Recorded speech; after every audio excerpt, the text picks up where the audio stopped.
지금 당신의 마음에 단비가 내립니다. 나의 운명이 바뀌는 시간. 안녕하세요. 관계 단비입니다. 여러분, 기적은 절대 멀리 있지 않습니다. 지금 바로 내 마음속에서부터 시작됩니다. 여러분은 부모님으로부터 또는 가까운 사람들로부터 사랑을 많이 받고 자라셨습니까? 어려서 사랑을 많이 받고 자란 아이들이 커서도 인간관계가 좋고 그로 인해서 사회적 성공 가능성도 탁월하게 높다는 것은 당연한 이야기인지도 모릅니다. 저희 아이들은 초등학생, 유치원생, 그리고 이제 갓 돌을 지난 아기까지 다양한 연령대가 있다 보니 오랜 시간 가지각색의 아이들을 지켜보면서 꽤 많은 깨달음을 얻게 되었습니다. 그래서 오늘은 아이들을 키우는데 가장 중요한 사랑에 대해서 이야기해 보려고 합니다. 저는 초등학교 3학년인 큰 아들 학교에 공개 수업을 다녀온 적이 있습니다. 그날 담임 선생님께서는 아이들에게 특별한 숙제를 주었습니다. 나는 누구에게 어떤 말을 듣고 싶은지에 대해 적어오는 것이었습니다. 선생님은 모든 아이들이 한 명씩 나와서 발표를 하게끔 하셨습니다. 저를 포함한 학부모들은 우리 아이가 어떤 발표를 할지 기대 반, 긴장 반으로 지켜보고 있었습니다. 아이들이 나와 발표를 시작했습니다. 그리고 아이들의 발표를 들으면 들을수록 마음이 뭉클하면서 점점 아려오는 것을 느꼈습니다. 왜냐하면 아이들 대부분의 답변은 저는 우리 엄마 아빠에게 사랑해 라는 말을 듣고 싶어요 였습니다. 그리고 많은 아이들이 엄마 아빠에게 잘했어, 네가 최고야, 괜찮아 라고 칭찬과 위로를 받고 싶어 했습니다. 참 신기하게도 선생님이나 친구들에게 칭찬받고 싶어하는 아이들은 단 한 명도 없었고 모든 아이들이 부모님에게 사랑받고 싶고 칭찬받고 싶고 괜찮다고 위로받고 싶다는 답변을 하는 것을 보았습니다. 아이들이 만약 평상시에도 이런 말을 많이 듣는다면 이 말을 듣고 싶다라는 말은 굳이 하지 않았을 것입니다. 그런데 아이들이 이 말을 듣지 못하고 있기에 듣고 싶다고 말하는 것입니다. 저희 아들은 이런 대답을 했습니다. 저는 선생님에게 이제 집에 가라 라는 말을 듣고 싶어요. 우리나라는 세계에서 가장 낮은 출산율을 기록하고 있는 이유가 지금 출산 정년기인 20, 30대들이 부모가 아이를 키우면서 행복한 모습을 보지 못했기 때문이 아닐까라는 생각을 해보았습니다. 많은 사람들이 결혼을 미루는 이유 또한 돈 때문에 다투는 부모의 모습을 많이 보면서 돈이 없으면 결혼도 해선 안 된다는 생각이 굳어진 것은 아닐까요? 전 세계를 대상으로 행복의 조건에 대한 질문을 했습니다. 그러자 대부분의 나라들은 행복의 조건 가장 첫 번째를 가족으로 꼽았습니다. 아무리 힘들고 어려워도 가족은 함께 있기에 행복할 수 있다고 믿는 것입니다. 그런데 우리나라 국민들의 행복의 조건 첫 번째는 경제적 안정이었습니다. 돈이 없으면 가족도 해체되는 경험을 많이 보고 경험했기 때문입니다. 그런데 과연 정말 돈이 문제인 것일까요? 저는 돈과 물질, 외모에 집착하게 된 우리나라의 국민성이 사실은 사랑이 식어졌기 때문이라고 생각합니다. 예수님의 제자들이 세상이 멸망할 때쯤 어떤 징조가 있겠느냐고 질문을 합니다. 그러자 예수님이 답하십니다. 불법이 성함으로 많은 사람의 사랑이 식어지리라. 불법이 무엇일까요? 하나님 말씀에 불순종하면서 살아가는 것이 바로 불법입니다. 하나님을 사랑하고 내 이웃을 내 몸과 같이 사랑하라고 하셨는데 그 말씀에 불순종해서 하나님을 잊어버리고 내 이웃과 원수가 되어 살아감으로 인해 곧 스스로가 나의 몸을 해치는 일들을 하게 되는 것입니다. 사랑이 식어진다는 것은 곧 자기 중심적으로만 살아간다는 것입니다. 누군가를 조건 없이 도와야겠다는 마음이 없어지고 나와 다른 사람을 이해하기보다는 벽을 치고 분열하고 다투는 것입니다. 출근길 지하철에서 있었던 일화입니다. 아침 출근길 지하철은 굉장히 기이한 현상이 벌어집니다. 사람들이 어떻게 해서든 앉아 가기 위해서 앞차를 먼저 보내고 기다렸다가 빈 차가 오는 것을 타고 가는 것입니다. 사람들은 빈차가 영내로 진입할 때쯤 누가 시키지도 않았음에 불구하고 군인들이 정렬하듯 문 앞으로 모입니다. 그리고 문이 열리는 순간 오직 앉을 자리를 향해 빠른 속도로 달려갑니다. 경쟁에서 이긴 사람들만이 자리에 앉게 되고 못 앉은 사람들은 언짢은 표정으로 핸드폰을 꺼내봅니다. 저는 일주일에 한 번만 지하철을 타기 때문에 매일 출근하는 직장인들에게 자리를 양보하려고 일부러 천천히 들어갑니다. 그런데 어느 날 그렇게 또 자리 경쟁이 끝난 뒤 다음 역에서 웬 나이 많으신 할아버지 두 분이 타셨습니다. 한 분은 목발을 짚고 계셔서 서 있는 것 자체가 위태로워 보였고 한 분은 큰 가방을 들고 계셔서 또한 힘겹게 보였습니다. 그런데 앉아있는 젊은 사람들의 반응은 정말이지 무서울 정도로 냉정했습니다. 모두가 자신의 앞에 할아버지 두 분이 계시다는 것을 본 이후부터 핸드폰에서 눈을 떼지 않는 것입니다. 할아버지들은 그렇게 한참을 서서 가시다가 자리가 하나 났는데 또 다른 젊은 사람이 얼른 가서 앉는 것입니다. 사랑이 식어진 나라에는 미움과 다툼, 절망과 탄식이 가득합니다. 한 청년이 대화 중에 고민을 털어놓았습니다. 청년은 요즘 들어 내가 누구인지, 내가 왜 태어났고 왜 살아야 하는지에 대해 생각이 많아졌다고 하는 것이었습니다. 보통 사춘기 때 하는 질문들인데 이 청년의 경우에는 꽤 늦게 찾아온 것이었습니다. 또한 청년은 감정 기복이 심한 것에 대한 고민도 이야기했습니다. 아침에 눈을 뜨면 짜증이 나고 분명 아무 일도 없는데 갑자기 짜증이 불쑥 올라와서 가족들에게 짜증을 내게 되는 자신을 고치고 싶다는 것이었습니다. 저는 이 청년과 오랜 시간 대화를 해오면서 어린 시절부터 부모로부터 받은 상처들이 성인이 되어서는 원인을 알 수 없는 고통으로 찾아온다는 것을 알게 되었습니다. 왜냐하면 저 또한 그 청년처럼 어려서부터 감정 기복이 굉장히 심했을 뿐만 아니라 나중에는 우울증과 공황장애, 수면장애, 위장장애 등으로 이어졌을 정도로 10년 동안 큰 고통을 받아왔기 때문입니다. 저는 당시에 병의 원인을 몰라서 그냥 저라는 사람 자체가 나약하다고 생각했고 제 존재를 비관했습니다. 그런데 제가 사랑과 사람 치유 세미나에서 저희 목사님의 강의를 듣고 문제의 본질을 알게 되었습니다. 그것은 바로 제 안에 사랑의 부재, 즉 애정 결핍이 있었던 것입니다.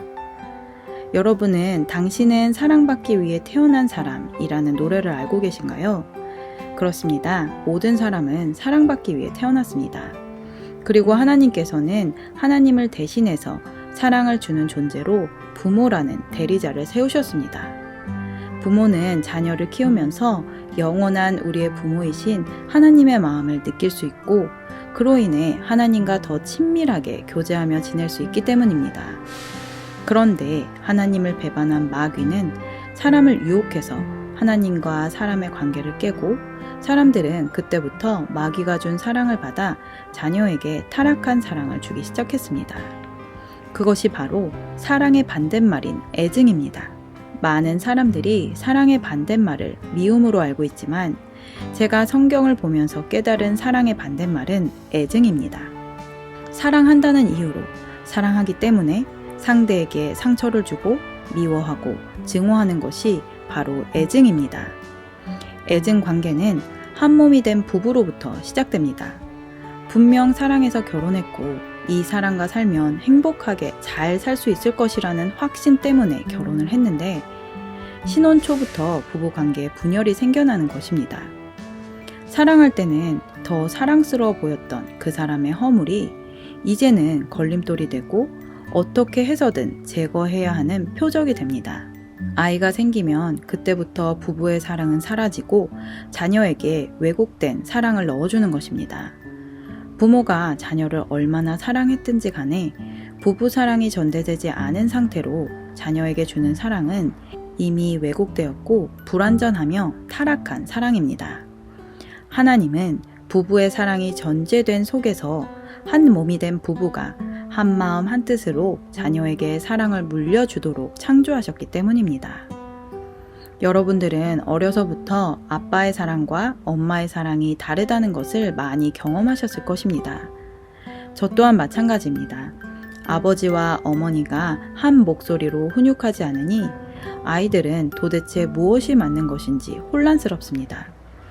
혼란 속에서 자란 아이들은 마음에 불안과 두려움이 있고 결국에는 그런 것들이 쌓이고 쌓여서 마음의 병이 되고 여러 가지 인격의 결함이 생기는 것입니다. 여러분은 사람들과 관계를 맺으면서 저 사람은 다 좋은데 왜 가끔 저렇게 이상한 말과 행동을 하지? 라고 의문이 들 때가 있으신가요? 바로 그런 것들이 어려서부터 부모에게 온전한 사랑을 받지 못해서 자신도 모르게 나쁜 버릇이 되어버린 것들입니다. 저의 한 이웃은 큰 아이가 동생들을 괴롭히는 것 때문에 너무나 스트레스를 받는 말을 하였습니다. 아이가 왜 동생들을 괴롭힐까요? 라고 물었더니 큰애가 동생들을 질투한다는 것입니다. 그래서 제가 큰아이에게 칭찬을 많이 해주시나요? 라고 물어보았습니다. 그러자 그분은 칭찬을 해주고 싶어도 해줄 것이 있어야 해주죠. 미운 짓만 골라서 하니까 칭찬을 해줄 수가 없어요. 라고 하는 것입니다. 그러면 동생들은요? 라고 묻자 동생들은 큰애가 혼나는 모습을 봐서 그런지 어떻게 하면 엄마에게 칭찬을 받을지 알고 이쁜 행동을 많이 해서 칭찬을 해줄 수밖에 없어요. 라고 하였습니다. 저는 그 이웃에게 지금부터는 큰아이에게 이런 칭찬을 많이 해주라고 하면서 칭찬할 것이 없을 때도 할 수 있는 칭찬의 팁을 알려주었습니다. 너는 엄마가 낳은 첫 번째 아이야. 엄마는 내가 우리 집의 큰 아들이라서 너무나 고마워. 그리고 당분간은 큰아이가 있는 곳에선 동생들을 칭찬하지 말고 없을 때, 안 보일 때 칭찬을 하라고 이야기해 주었습니다. 이 칭찬은 제가 직접 저희 큰아이에게 하고 있는 것인데 제가 10년 동안 이 칭찬을 해보니 저희 큰아이가 다른 집의 첫째들과는 조금은 다른 점이 있다는 것을 알게 되었습니다. 보통 다른 집의 첫째들은 왠지 모를 희생정신과 피해의식이 있습니다. 나는 첫째이기 때문에 부모님의 관심을 덜 받아야 하고 더 양보해줘야 할 때가 많다는 것입니다. 그래서 많은 첫째들이 속에 알게 모르게 억울한 마음들이 쌓여있고 그로 인해 부모가 없을 때 동생들에게 권위의식도 강하게 내세우는 편입니다. 그러나 저희 아들은 첫째이기 때문에 해야 할 일은 더 많기는 하지만 대신 자신이 부모에게 특별한 사랑을 받고 있고 특별한 혜택도 받고 있다는 사실을 아주 잘 알고 있기 때문에 첫째이기 때문에 억울해하거나 동생들에게 지나친 권위도 부리지는 않습니다. 그래서 저희 아이들은 5명이서 신나게 놀기도 하고 다투기도 하지만 크게 어긋나는 일 없이 행복하게 성장해 가고 있는 것 같습니다. 윗물이 맑으면 아랫물도 맑다는 속담을 알고 계시지요? 저는 첫 아이를 임신했을 때 하나님께서 첫째 아이의 태명을 샘물이라고 하라는 감동을 주셨습니다. 그때 하나님께서는 샘물이 흘러 강물이 되고 강물이 바다로 흘러간다는 것을 보여주셨습니다.